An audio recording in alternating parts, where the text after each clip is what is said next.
Belajar bersama. Damai Karya 7. Halo teman-teman, bertemu lagi hari ini dengan Kak Evi. Kali ini kita akan belajar mengenai kalimat tanya. Nah, teman-teman tahu nggak sih, peradaban manusia itu tidak dibangun di atas kepastian, melainkan di atas rasa penasaran yang tidak ada habisnya. Sejak manusia pertama kali melihat api, hingga saat kita mencoba membedah rahasia alam semesta, ada satu instrumen komunikasi yang menjadi pendorong utama kemajuan.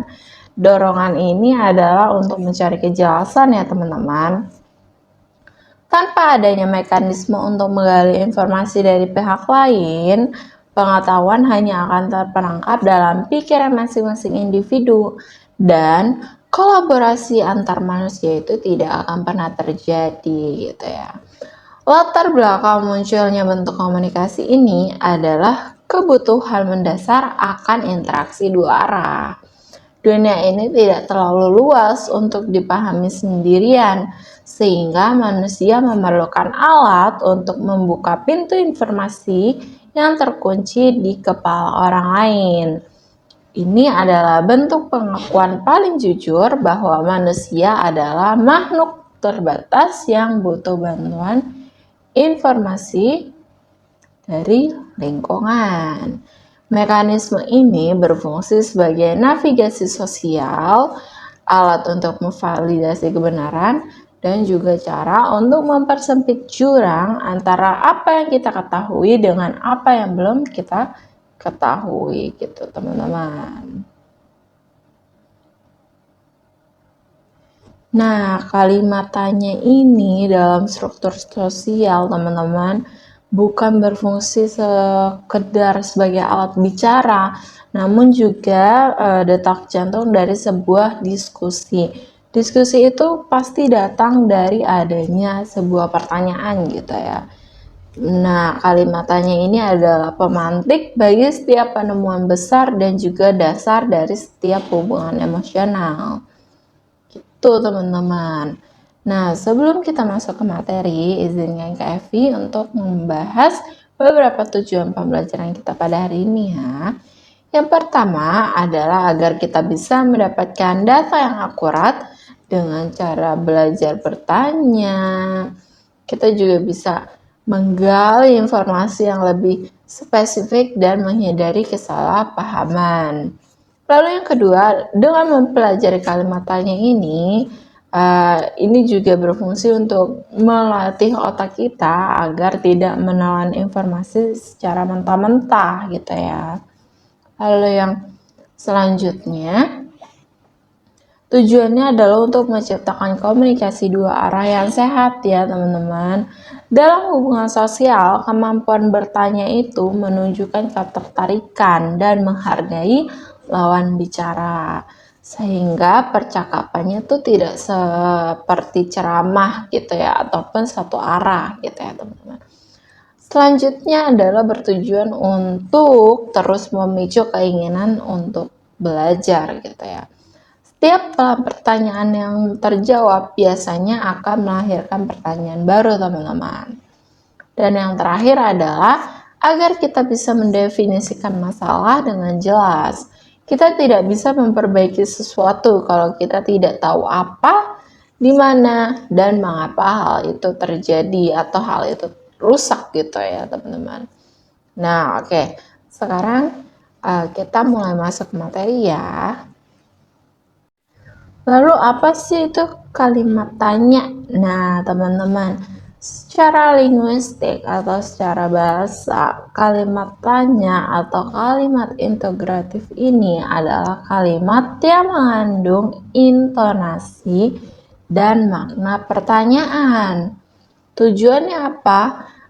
Tujuannya adalah untuk meminta respon berupa informasi, penjelasan, ataupun konfirmasi dari lawan bicara gitu ya. Ciri-ciri kalimat tanya nih, yang pertama ada dari segi intonasi ya teman-teman. Nah, dalam bahasa lisan, nada suara itu kalau kita lagi bertanya itu biasanya naik di bagian akhir. Kamu lagi apa? Gitu ya. Lalu tanda baca. Nah, kalau tadi kan lisan, sekarang dalam bahasa tulis biasanya tuh bukan biasanya tapi harus banget wajib diakhiri dengan tanda tanya. Dan yang ketiga, kata tanya. Nah, seringkali itu kalimat tanya diawali dengan kata-kata khusus seperti apa, di mana, siapa, kapan, dan lain-lain. Dan yang terakhir ada partikel penegas. Nah, biasanya menggunakan imbuhan kah, ya seperti apakah, siapakah, benarkah gitu ya, untuk memperhalus atau mempertegas pertanyaan. Lalu selanjutnya, rumus dari kalimat tanya atau struktur dari kalimat tanya ini sebenarnya simple teman-teman. Nah, untuk membangun kalimat tanya yang efektif, biasanya kita tuh menggunakan pola dasar berikut. Yang pertama kita perlu mengenali dulu ya rumus 5W1H gitu ya. Ini adalah fondasi penting yang paling umum digunakan. Yang pertama ada apa untuk menanyakan benda, peristiwa, ataupun keadaan. Lalu yang kedua ada siapa untuk menanyakan orang atau pelaku. Yang ketiga ada di mana untuk menanyakan lokasi ataupun tempat. Dan yang keempat ada kapan untuk menanyakan waktu. Kelima, mengapa untuk menanyakan alasan atau sebab. Dan yang terakhir ada bagaimana untuk menanyakan cara, proses, ataupun keadaan. Lalu ada rumus konfirmasi nih. Nah, rumus konfirmasi ini adalah kalimat tanya yang hanya membutuhkan jawaban ya ataupun tidak ya teman-teman. Rumusnya yaitu ada kata kerja atau sifat ditambah partikel kah dan juga subjek. Contohnya, maukah kamu membantuku gitu ya. Nah, lalu selanjutnya teman-teman ada jenis-jenis dari kalimat tanya ya. Nah, di sini tuh nggak semua pertanyaan tuh butuh jawaban informasi teman-teman. Ada beberapa tipenya. Yang pertama, kalimat tanya biasa. Nah, ini adalah murni ya yang meminta informasi. Contohnya, jam berapa sekarang? Artinya apa? Dia lagi menanyakan waktu gitu ya. Dia menanyakan jam. Lalu yang kedua ada kalimat tanya konfirmasi. Untuk memastikan sesuatu yang sudah diketahui. Contohnya adalah, kamu tadi menelpon kan? Gitu. Dan jawabannya adalah ya atau tidak gitu ya. Lalu yang ketiga adalah kalimat tanya retoris, yaitu pertanyaan yang tidak butuh jawaban karena jawabannya itu sudah jelas atau hanya untuk sindiran atau penekanan teman-teman. Nah, contohnya tuh begini, contoh kalimat. Siapa sih yang gak mau hidup bahagia? Nah, itu semua orang juga udah tahu jawabannya gitu ya teman-teman, tapi cuman untuk sebagai sindiran ataupun penekanan. Dan yang keempat ada kalimat tanya tersamar. Nah, ini maksudnya adalah pertanyaan yang sebenarnya punya maksud lain, seperti meminta, menyuruh, ataupun membujuk. Contohnya ya, boleh nggak kamu kecilkan suara TV itu? Nah, kalimat tanya ini sebenarnya berarti adalah perintah ya untuk mengecilkan TV gitu ya teman-teman.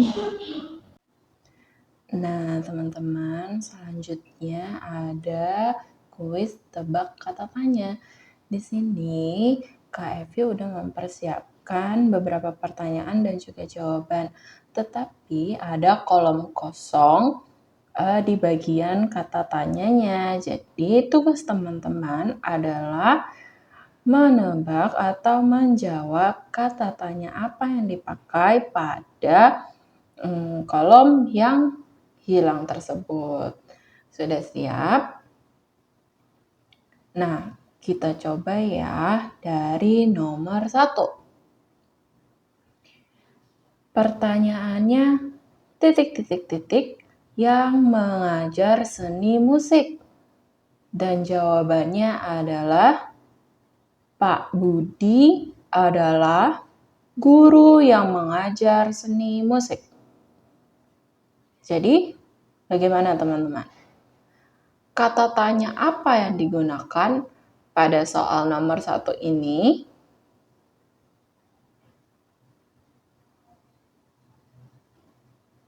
Betul sekali. Siapa? Ya, kata tanya yang digunakan adalah siapa. Karena jawabannya berisikan orang atau pelaku. Gitu ya. Lanjut, nomor 2. Pertanyaannya, kucing itu mengeong. Jawabannya, kucing itu mengeong karena dia merasa lapar. Kata tanya apa yang digunakan pada pertanyaan tersebut?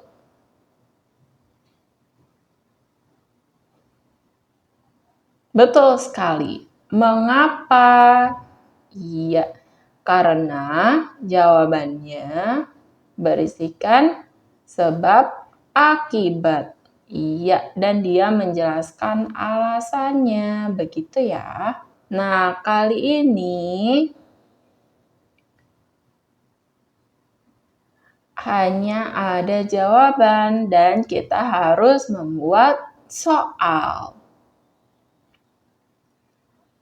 Siap ya? Nomor 4. Jawabannya, ibu memotong sayuran menggunakan pisau tajam. Bagaimana bunyi pertanyaannya?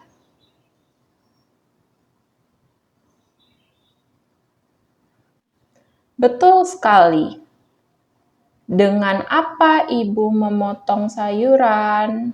Iya, pertanyaannya fokus kepada benda, yaitu pisau tajam. Lalu pertanyaan terakhir, jawabannya, kemarin sore ayah baru sampai dari Bandung. Pertanyaannya bagaimana ya?